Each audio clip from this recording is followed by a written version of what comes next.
The Hideout is the most accurately named building in Indiana. Its location is convenient for precisely nobody.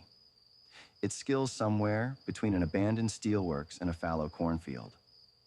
And while this neighborhood might have been the kiss of death for any other business, it's practically a requirement for a dive bar that's heavy on the dive. The kind of place people go when they can't stand the sight of daylight. The windows have been bricked up since forever. Because it's harder to throw someone through a solid wall, the carpeted floors have never been cleaned or vacuumed, and the countertops are so sticky they've pretty much developed their own ecosystem. So, what does it say about me? That this shithole is one of the bright spots of my life. Junior, PBR! Bev has been the proud owner of this fine establishment even since her stray dog of a husband, her words, died under mysterious circumstances 10 years ago. She's got dyed maroon hair, a permanent squint, and she always yells like there's music blasting, like this place is crammed with people. But the Hideout isn't where you go to party. It's where you go to lurk. And lurking is a quiet activity, which just means that Bev's shouts startle the hell out of me every time. Jesus Christ, I mutter, nearly dropping my tub of discarded glasses on drunk Sam's head. The old man just mutters something incoherent and slugs down his rot-gut whiskey. She's still calling you Junior? Ronnie asks. She, Jeff, and Dougie are all clustered around High Top, taking turns sipping on the single bottle of Coors that their pooled loose changed, managed to buy them.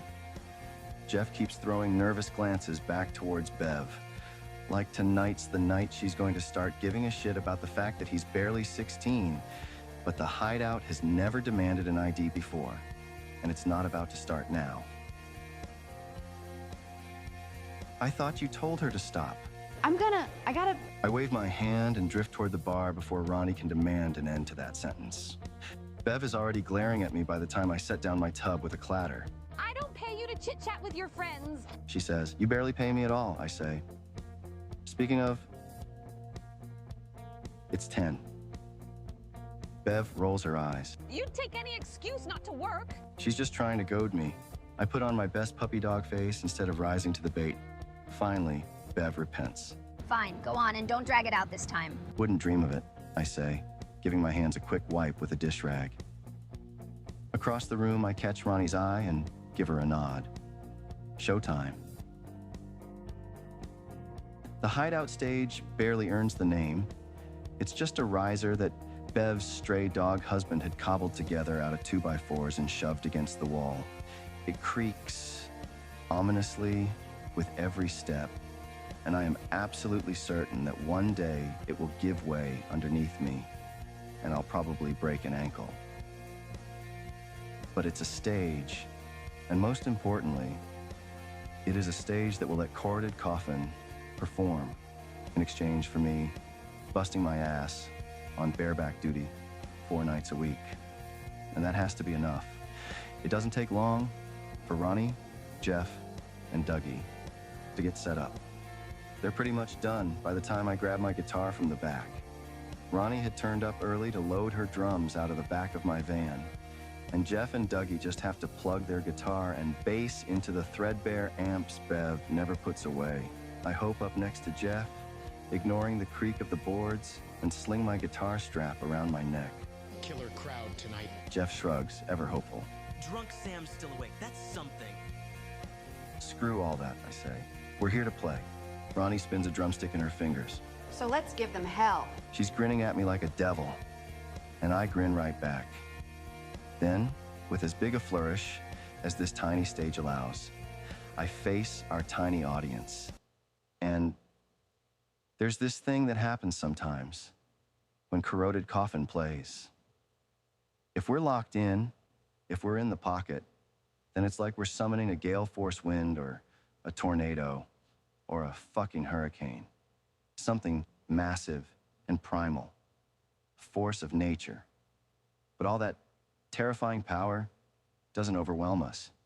It picks us up, carries us, and we ride it until the final note dies into silence. Swept along in the whirlwind of the music, we fly. And tonight's a hurricane night. I can sense it from the first crash of Ronnie's drums, marching us into the jaws of whiplash. And as the guitar come in, I lose myself for a while. Ronnie's at my back, beating out a rhythm that drives me forward, and Jeff and Doogie keep me centered, bouncing back and forth between them. Harmony, melody, harmony. When I come back to myself, I'm painting, and I'm sweaty, and the air is still buzzing with feedback from the amps. I wipe a few strands of my hair out of my face. My fingers are humming. We are corroded coffin, I declare, to a room of people who do not care. This next one is... My voice stutters on the song title, so suddenly that Jeff actually plays the first bars of Electric Eye before he realizes that I'm not with him. Sorry, I mutter, and the next time I try the intro, it goes off without a hitch. We're off into the song, driving through it, but there's no unstoppable storms this time. I don't lose myself, because my attention has snagged on something, and I can't seem to tear it away. There's somebody new in the hideout. She's at the bar, a short glass of something brown and probably awful in front of her. Her ankles are hooked around the legs of her rickety bar stool, and even though I can't make out much of her face through the dim light, I can see how her knee is jiggling along with the beat. Everyone else in this bar is just gritting their teeth and biding their time until we go away. This girl, she's listening.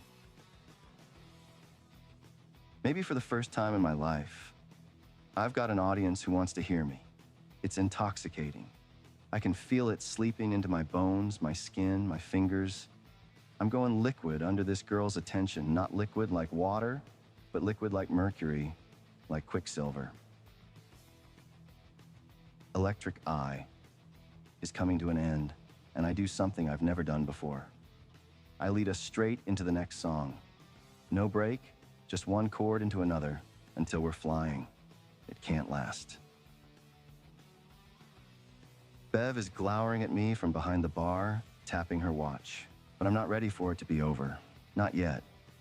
So as the last strains of Ozzy fade, I throw my hand into the air. Thanks for being such a great audience, I shout, loud enough to give Bev a run for her money. I might be losing my mind, but deep in the answering silence, I think I see the girl wink. We've got one more treat for you tonight. Juniors. Bev snaps, but I'm already turning back to my bandmates. What the hell, Eddie? Dougie demands. Fire Shroud, I say, let's try it. We've only ever played that in practice. Jeff protests. First time for everything. Dougie's eyes are bugging out of his skull. You're crazy. These people barely want to hear our covers. They definitely don't care about our own shit. I ignore him. Ronnie? But Ronnie's looking past me, out toward the bar, toward the girl. Fire Shroud. She says, and her eyes flick back to me, sparking with laughter. She knows exactly which direction my thoughts are working right now, and she thinks it's hilarious.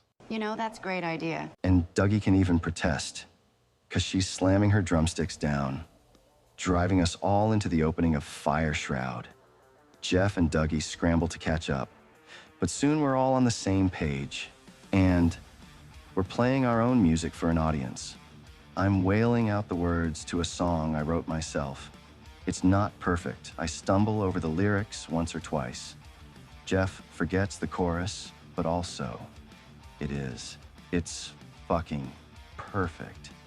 And at the bar, that girl's knee is still jumping, still keeping time with the beat, keeping in time with the beat of my song. I've only barely backed off the last note when the amps give an ear-splitting squeal. I flinch and then flinch again when I spot Bev's face.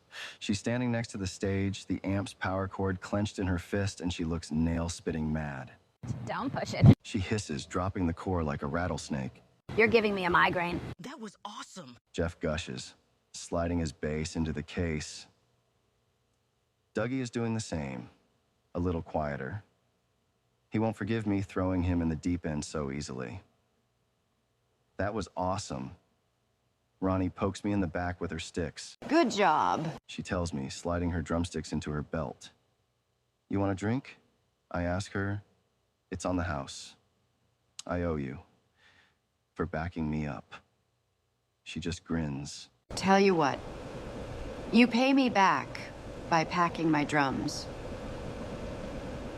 'Cause if you waste what we just did by drinking with me, I will never forgive you. The nod she sends toward the girl is not subtle, and I flush all the way to the tips of my ears. Ronnie. Have fun. She sings songs, hopping off the stage. You're a dick, I hiss. But Ronnie just shoots me a backward wave, shoulders shaking with laughter. And a moment later, the front door is slamming shut behind her.